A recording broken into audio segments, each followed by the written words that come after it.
उत्तानपाद राजा के 2 अर्धांगिनियां थीं। एक का नाम था सुनीति और एक का नाम था सुरुचि। सुनीति का क्या था? महाराज हमेशा भगवत भक्ति, और सुरुचि विपरीत दिशा। जैसे महाराज जीव होता है, मन कहता है कि भगवान के चरणों में हमारा मन लगे, मगर जो जीव कहती नहीं भाई, पानी पूरी रगड़ा पेटिज में मन लगे, मन विपरीत। तो महाराज एक बार उत्तानपाद राजा जो थे सिंहासन में बैठे हुए थे। जब महाराज बैठे हुए थे और उत्तम राजा उनकी गोद में खेल रहा था, और ध्रुव जी महाराज थोड़ा दूर थे। उन्होंने एक विचार किया कि अरे मेरा भाई जो है महाराज पिता की गोद में खेल रहा है, मैं भी तो जाऊं। और तुरंत दौड़ते दौड़ते गए, मगर महाराज राजा के बगल में जो है सुरुचि बैठी थी, रोक दी। ए मत लेना, ये जो है शपथ का लड़का है, इसे मत लेना। था तो महाराज राजा, मगर अपने रानी के क्या था? अधीन। आजकल जियो को देखते हो ना कि सेठ जी जो रहते हैं ना, बाहर बहुत अकड़ कर चलते हैं कि उनसे बड़ा कोई है ही नहीं, और घर में जो है महाराज सेठानी जी के सामने भींगी बिल्ली बन जाते हैं। जो बोलती है उनकी अर्धांगिनी वही करते हैं, और बाहर तो बड़ा हुक्माना चलाते हैं। और उसके बाद रोक दिया। तब महाराज यहां ध्रुव जी कहते हैं, मैं अपने पिता का पुत्र नहीं हूं। बोले नहीं, यदि इस की गोद में, इस पिता की गोद में तुम्हें बैठना है, बोलिए भक्त वत्सल भगवान की जय, बोलिए कृष्ण कन्हैया लाल की जय। और इस पिता की गोद में बैठना है तो महाराज पहले जंगल पे जाना पड़ेगा और तपस्या करनी पड़ेगी। और जब वो वैकुंठधारी प्रसन्न होगा, उनसे वर मांगना कि महाराज इनके गोद में मुझे बैठने के लिए सुरुचि के कोंख से जन्म मिली। ऐसा बोली, हट जाए यहां से। महाराज वो बच्चा बड़ा रोता हुआ अपने घर आया। उसकी माता सुनीति पूछती, बेटा क्यों रो रहा है? क्या कोई तुझे कष्ट दिया? यदि जो सच बात बता दे तो महाराज पाप लग जाएगा। तो ऐसे महाराज एक दासी ने आके सारा वृतांत बतला दी। तो महाराज सुनीति जो थी, कहा कि सही तो कहा है महाराज, जीव मात्र के सच्चे पिता एक जगदीश है। और बोले माता सच जो जंगल पे प्रभु मिलते हैं? बोले हाँ। वो गोद में मुझे बैठाएंगे? बोले हाँ। तब तो मैं आज ही जाऊंगा। बोले नहीं, अभी तू छोटा है, थोड़ा महाराज क्या हो, बड़ा हो जा, फिर जाना। ध्रुव जी महाराज समझ गए अब मां नहीं बोल रही है, मां की जो है ममता बोल रही है। और महाराज रात्रि में शयन किए, माता भी ने शयन किया। और उसके बाद 12 बजे रात्रि के 7 प्रदक्षिणा करके और ध्रुव जी महाराज आज जो है जंगल की ओर चल देते हैं। प्रभु का स्मरण करते हुए बढ़ते जा रहे हैं, बड़े संस्कारी हैं। और आगे से नारद जी महाराज कीर्तन करते हुए आ रहे हैं, जैसे नारद जी महाराज को देखा, तुरंत साष्टांग दंडवत प्रणाम करते हुए उनके चरणों में गिर पड़े और गिरने के बाद कहा, आप ही जगत के जगदीश हो? बोले नहीं। तो फिर कौन है? बोले दूसरे हैं। बोले कहां जा रहे हो? बोले जंगल पे। बोले क्यों? बोले जगत के जगदीश की गोख में, गोदी में बैठने के लिए जा रहा हूं।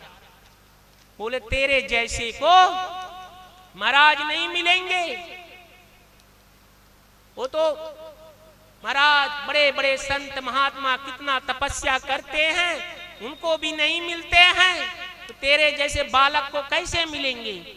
अभी तुम वापस लौट जाओ और कुछ राजपाट भोग करना, फिर बड़ा हो जाना तो आ जाना, तपस्या करना, प्रभु को प्राप्त कर लेना। तो महाराज जो है नहीं।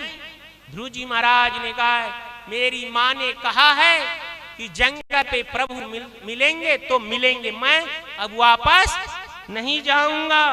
अन्न भावे निज धर्म भाविते मन स्वथाप्यम भजस्य पुरुषम। और उसके बाद नारद जी उनकी परीक्षा ली। परीक्षा लेने के बाद उन्हें उपदेश दिया कि मधुबन में कन्हैया मिलेगा और तुम्हें जो है इस महामंत्र को देता हूं और ये मंत्र को सतत तुम जाप करते रहना। ओम नमो भगवते वासुदेवाय, इस महामंत्र को तुम सतत जाप करते जाना, अवश्य मिलेंगे। बोले अच्छा। और यहाँ महाराज जो है आगे बढ़े। नारद जी अपने धाम को गए और जंगल पे मधुबन पे आए। मधुबन में आने के बाद एक आसन महाराज बिछा लिए और बिछाने के बाद जो है महाराज बैठ गए। और एक आसन में बैठने के बाद ओम नमो भगवते वासुदेव इस महामंत्र से जो है 3 दिन का क्रम बना लिए। एक आसन में बैठते तो 3 दिन तक कंटिन्यू बैठे रहते और ऐसे करते करते एक माह हो गया। फिर महाराज जब दूसरा माह आया तो महाराज 6 दिन का क्रम बना लिए और महाराज 6 दिनों तक एक आसन में बैठने लगे। फिर जब तीसरा महीना आया तो 9 दिन का क्रम बना लिया। अभी तो महाराज जो है 9 दिन के बाद फलहार लेते थे, वो भी छोड़ दिया। अब चौथा मास आया तो महाराज जो है बैठ गए 12 दिन के लिए, कंटिन्यू बैठ गए। 5वां मास आया महाराज तो 15 दिन का क्रम बना लिया और महाराज यहाँ आयु भक्षण कर जीने लगे। और उसके बाद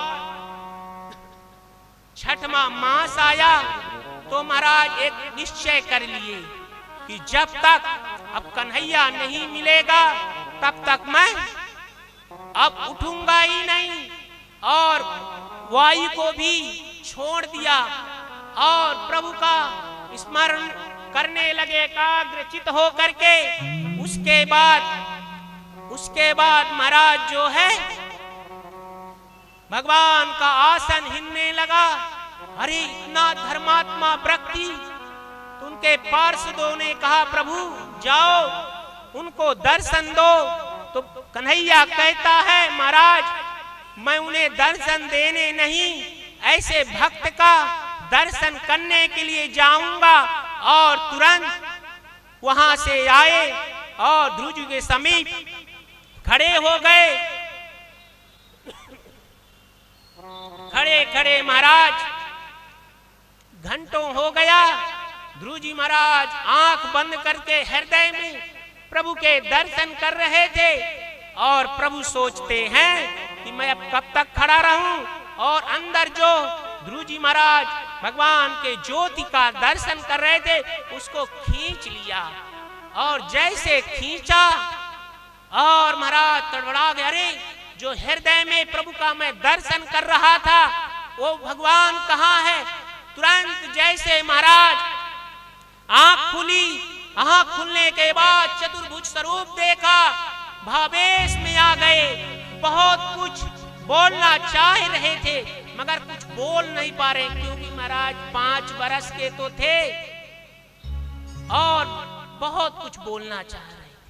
भगवान ने उनके मुख पे शंख का स्पर्श कराया, ओ स्तुति की, इंद्रासन डोलने लगा।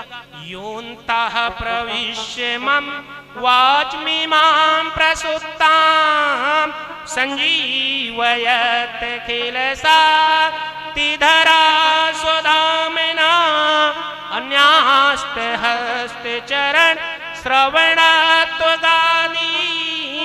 प्राणः नमो भगवते पुरुषाय तुभ्यं। हे प्रभु, आपके स्मरण मात्र से बैखनी वाणी जो है खुल जाती है। आपके कृपा से सर्वशक्तिमान वो तेज वो वाणी में आ जाता है। ऐसे प्रभु को मैं बार बार वंदन करता हूँ। उसके बाद वंदन किए, वंदन करने के बाद भगवान कहते हैं, ध्रुव जी तुझे कुछ चाहिए? बोले मुझे कुछ भी नहीं चाहिए, मैं गोद में आपके बैठना चाहता हूँ। उसके बाद भगवान ने गोद में बैठाया और उसके बाद ध्रुव जी को कहते हैं, राजा बन अभी तू गृहस्थ आश्रम संभाल। क्यों? प्रभु मुझे नहीं ये सब संभालना, न राजा बनना न गृहस्थ आश्रम संभालना। क्यों? मुझे पूर्व जन्म बहुत याद आ रहा है कि मेरे जो है मृत्यु के 6 महीने बाकी थे कि मेरे समक्ष एक राजा रानी का चित्र आ गया और मैं जो है उनको देखने लगा और स्मरण करने लगा, जैसे ये राजा रानी महाराज जीवन यापन करते हैं वैसे मैं भी करूंगा।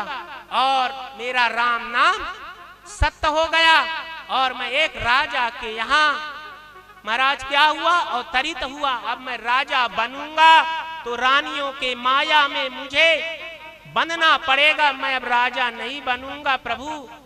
तब भगवान कहते हैं, कन्हैया हे ध्रुव जी तू राजा नहीं बनना चाहता, मगर मेरा इच्छा है कि तुझे राजा बना हुआ देखना चाहता हूं। महाराज जैसे कलयुग का जीव होता है, सोचता है ना कि ये व्यक्ति को मैं बढ़ने नहीं दूंगा, इस गादी में बैठने नहीं दूंगा, मगर मेरा कन्हैया कहता है यदि तुम्हारे कर्म में इतनी ताकत है तो मैं फल को भी रोक नहीं पाऊंगा, मुझे फल देना ही पड़ेगा। और आज महाराज ध्रुव जी महाराज जगत के जगदीश के गोद में बैठ करके वापस आए और महाराज जैसे वापस आए तो सब गांव वासियों ने और उनके पिताजी ने सुना तो महाराज क्या किया? महाराज आगमानू गांव के बाहर कलश लेकर के आरती की थाली लेकर के पहुंचे आरती के लिए।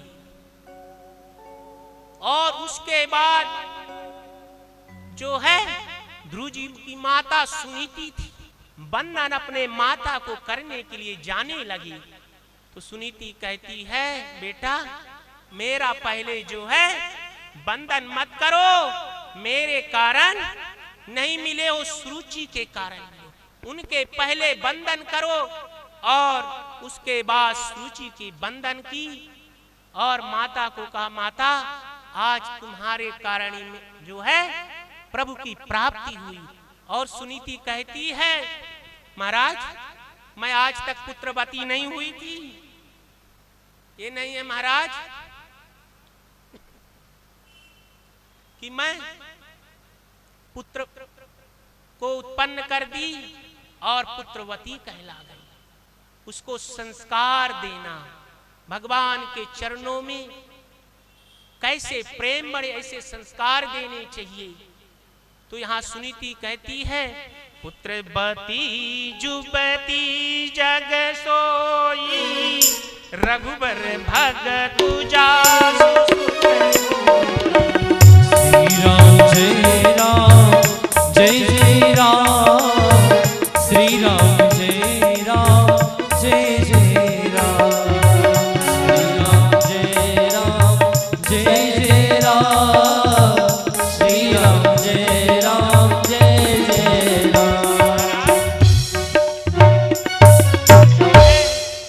आज भगवान के दर्शन कर लेने के बाद नगरवासी कहते हैं ध्रुव जी महाराज ने जो है भगवान के दर्शन करके आए हैं, हम भी उनके दर्शन करेंगे।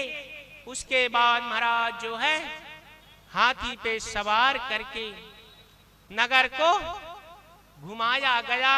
घुमाने के बाद महाराज जो है ध्रुव जी का विवाह आगे हुआ ब्रह्म के साथ। उसके बाद महाराज ध्रुव जी राजस्थान राज्यासन ग्रहण किए। उसके बाद जो है अंतिम समय हुआ। जब अंतिम समय हुआ महाराज तो गंगा के तट पे आए। जब गंगा के तट पे आते हैं तो महाराज तपस्या करने लगे। तो महाराज माता गंगा के कल का निनाद को, कल कल की आवाज सुनकर उठ के जाने लगी। जब महाराज जाने लगे तो माता गंगा प्राकट हो गई। बोली बेटे कहाँ जा रहे हो? बोले माता मेरे भजन पूजन में ये आपका कल का निनाद मुझे विघ्न कर रहा, प्रभु से मिलने में। तब आप शांति से ध्यान करना चाहते हो, मैं अब शांति से ध्रुव आश्रम के पास आज भी गंगा शांत है। बोलिए भक्तवत्सल भगवान की।